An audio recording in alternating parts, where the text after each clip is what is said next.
നമസ്കാരം. ശരിക്കും മുഖ്യമന്ത്രി പിണറായി വിജയൻ ഒരു ദിവസമെങ്കിലും കേരളം ഭരിച്ചിട്ടുണ്ടോ? കാരണം അദ്ദേഹം ഈ ഭരണം എന്നുള്ളതിലുപരി അദ്ദേഹത്തിന്റെ ഒരു വികാസത്തിനാണ് ഈ ഒരു ഭരണത്തെ ഉപയോഗിച്ചിട്ടുള്ളത്.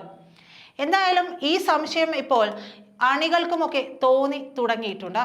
പണ്ടൊക്കെ മുഖ്യമന്ത്രിക്കും അങ്ങേരുടെ മകൾക്കും ഓഫീസിനുമൊക്കെ എതിരെ ആരെങ്കിലും എന്തെങ്കിലുമൊക്കെ പറഞ്ഞാൽ കടന്നൽ കൂട് ഇളകിയതുപോലെ തന്നെ പാർട്ടിയുടെ അളവുകോൽ പി ബാലനും പാർട്ടിയുടെ തെറി അംബാസിഡർ ആയിട്ടുള്ള എം മണിയും ഈ ജയിക്കും പൊതിച്ചോറ് മാത്രം ചിന്തിക്കുന്ന ചിന്തയും പാർട്ടി ഇപ്പോൾ കാലുമടക്കി തൊഴിച്ച പോരാളി ഷാജിയും ഒക്കെ ഒരു പ്രതിരോധ കവചം തീർക്കുമായിരുന്നു. എല്ലാവർക്കും അതൊക്കെ ഓർമ്മയുണ്ടാകുമെന്നാണ് കരുതുന്നത്. കേരളത്തിൽ ഒരുപക്ഷെ ഇപ്പോൾ നടന്നുകൊണ്ടിരിക്കുന്നത് മുസ്ലിമുകളും സഖാക്കളും തമ്മിലുള്ള ഒരു അംഗം വെട്ടും വടംവലി മത്സരങ്ങളുമാണോ എന്നുള്ള സംശയങ്ങളുമൊക്കെ ഉണ്ടാവുന്നുണ്ട്. ഇക്കഴിഞ്ഞ കുറെ നാളുകളായിട്ട് കേരളം ഭരിക്കുന്നു എന്ന് പറയപ്പെടുന്ന കമ്മ്യൂണിസ്റ്റ് പാർട്ടികളും അവരുടെ കപ്പിത്താൻ എന്ന് പറയുന്ന പിണറായി വിജയനും ഒരിക്കലും കേൾക്കാൻ പാടില്ലാത്തതും അതുപോലെ തന്നെ ഒരിക്കലും ചെയ്യാൻ പാടില്ലാത്തതുമായ കാര്യങ്ങളാണ് നമ്മൾ അനുഭവിച്ചു കൊണ്ടിരിക്കുന്നത്. ഇന്നിപ്പോൾ ഇവരൊക്കെ ചേർന്നുകൊണ്ടാണോ പിണറായിയുടെ നെഞ്ചത്തേക്ക് കയറുന്നത് എന്നുള്ളതറിയില്ല. അതായത് മുസ്ലിം സംഘവും സഖാക്കളും ചേർന്നിട്ടാണോ എന്നുള്ളതാണ് തോന്നിപ്പോകുന്നത്. ആരും പ്രതിരോധിക്കാനൊന്നുമില്ല. കാരണം ഇവരൊക്കെ അതായത് അൻവർ ഉൾപ്പെടെയുള്ളവരൊക്കെ എന്തെങ്കിലുമൊക്കെ പറയുമ്പോൾ ഈ പറയുന്ന ആളുകൾ ഒന്നും പ്രതിരോധിക്കാനില്ല. ആരുടെയും പിന്തുണ അറിയിക്കുവാനില്ലാതെ പിണറായി എന്ന കപ്പിത്താൻ സത്യത്തിൽ ഒറ്റപ്പെടുന്ന കാഴ്ചയാണ് ഇപ്പോൾ കണ്ടുകൊണ്ടിരിക്കുന്നത്. പഴയ പോലെ ചാവേർ പോരാളി ഷാജിമാരൊന്നും പരസ്യമായിട്ട് ഒരു പണിക്കും ഇറങ്ങുകയും ചെയ്യുന്നില്ല. നേരത്തെയൊക്കെ ഇറങ്ങുമായിരുന്നു.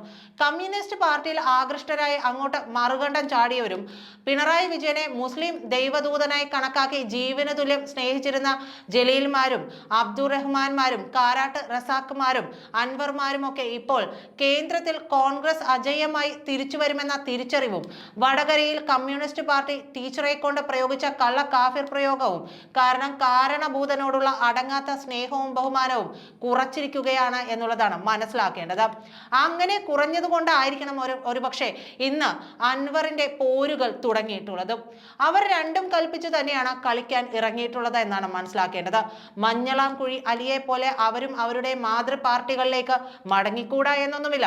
ഇക്കഴിഞ്ഞ ലോക്സഭാ തിരഞ്ഞെടുപ്പിൽ കാസർഗോഡും കണ്ണൂരും വടകരയിലും കോഴിക്കോട്ടും പാലക്കാടും വയനാടും കമ്മ്യൂണിസ്റ്റ് മാപ്പിളകൾ ഒന്നടങ്കം പിണറായി വിജയന്റെ കെടുകാര്യസ്ഥതയ്ക്ക് എതിരായി കുത്തിയപ്പോഴാണ് നാം അവിടെ കണ്ട ഭൂരിപക്ഷം ഉണ്ടായത്. കൂട്ടുകെട്ടുകൾ പിറവികൊള്ളുമ്പോൾ പണ്ടൊക്കെ കമ്മ്യൂണിസ്റ്റുകാർ സ്ഥിരം പറയുമായിരുന്നു കോൺഗ്രസ് ലീഗ് BJP അതായത് കോലീബി കൂട്ടുകെട്ടോന്നൊക്കെ. ഈ ഗിമ്മിക്ക് കാണിച്ചുകൊണ്ട് തലയിൽ വെളിച്ചം കയറാത്ത കുറെ പാവപ്പെട്ട മുസ്ലിം വോട്ടുകൾ കൈയടക്കുകയും ഉണ്ടായിട്ടുണ്ട്. മുസ്ലിമിനെതിരെ RSS എന്തെങ്കിലും ചെയ്താൽ നിങ്ങൾക്ക് കൂട്ടിനായി കമ്മ്യൂണിസ്റ്റ് പാർട്ടിക്കാർ മാത്രമേ ഉണ്ടാകൂ എന്നുള്ള പ്രൊപ്പഗാൻഡയും ഒക്കെ ബീഫ് കഴിക്കുന്നവർക്കായുള്ള പ്രചരണങ്ങളും കൂടുതൽ പേരെ പിണറായി ഭക്തരാക്കാനും ഇടയാക്കിയിട്ടുണ്ട്.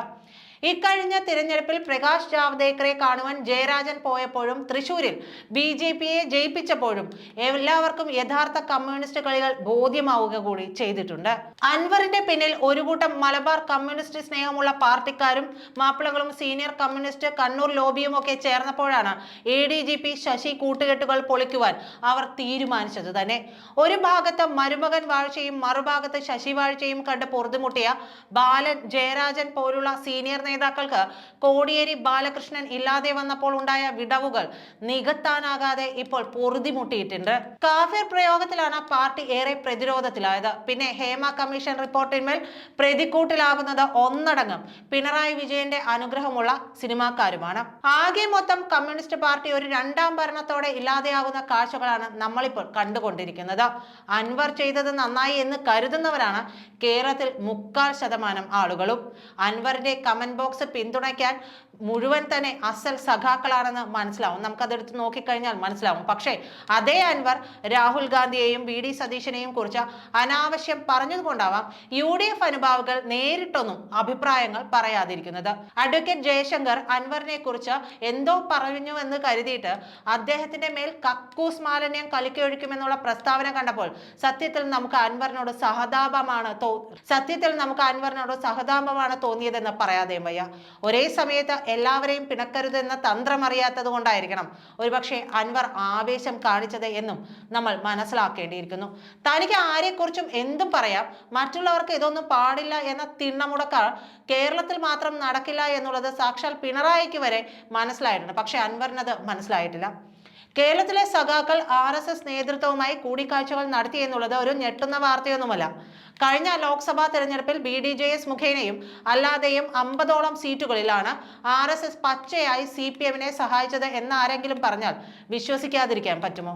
പണ്ടൊക്കെ തലയിൽ മുണ്ടിട്ടുകൊണ്ട് തിരഞ്ഞെടുപ്പിന് തലേനാൾ രാത്രികൾ ജാതിക്കും മതത്തിനുമൊക്കെ വേണ്ടി കമ്മ്യൂണിസ്റ്റുകൾ ഉപയോഗിച്ചിരുന്നത് ഇന്നിപ്പോൾ ഡീൽ മേക്കർമാർ മുഖേന നല്ല ഒന്നാന്തരം ഹോട്ടലുകളിൽ വെച്ച് നടക്കുന്നു എന്നുള്ളത് മാത്രമേ ഇതിലൂടെ പുറത്തു വന്നിട്ടുള്ളൂ. പണ്ട് മാളയിൽ ലീഡർക്കെതിരെ മത്സരിച്ച VK രാജൻ ഈ ജാതിതന്ത്രം പയറ്റിയപ്പോഴാണ് ലീഡർ കരുണാകരനെ 2474 വോട്ടുകൾക്ക് തളച്ചതുപോലും. കേരളത്തിൽ BJP വളരാത്തതിന്റെ മുഖ്യ കാരണം BJP ചെയ്യേണ്ടതെല്ലാം കമ്മ്യൂണിസ്റ്റുകൾ ചെയ്യുന്നുണ്ട് എന്നുള്ളത് കൊണ്ട് മാത്രമാണ്. ശരിക്കും പറഞ്ഞാൽ ഒരു രണ്ടാം ഭരണം വേണ്ടിയിരുന്നില്ല എന്നത് തന്നെയാണ് സോഷ്യൽ മീഡിയയിൽ അടക്കം ഇപ്പോൾ ചർച്ചാ വിഷയമാകുന്നത്. അത് തന്നെയാണ് എല്ലാവരും ചിന്തിക്കുന്നത്. എന്തിനായിരുന്നു ഇനിയും ഒരു ഭരണം കൊടുത്തത്? പാകപ്പിഴയാണ്, നമ്മൾ പറയില്ലേ എൻ്റെ പിഴ എന്ന്. അത്തരത്തിൽ പൊതുജനം ഒന്നടങ്കം കേരളം ഒന്നടങ്കം പറഞ്ഞുകൊണ്ടിരിക്കുകയാണ് മുഖ്യമന്ത്രി പിണറായി വിജയ ഇത് എൻ്റെ പിഴ എന്ന്. നന്ദി.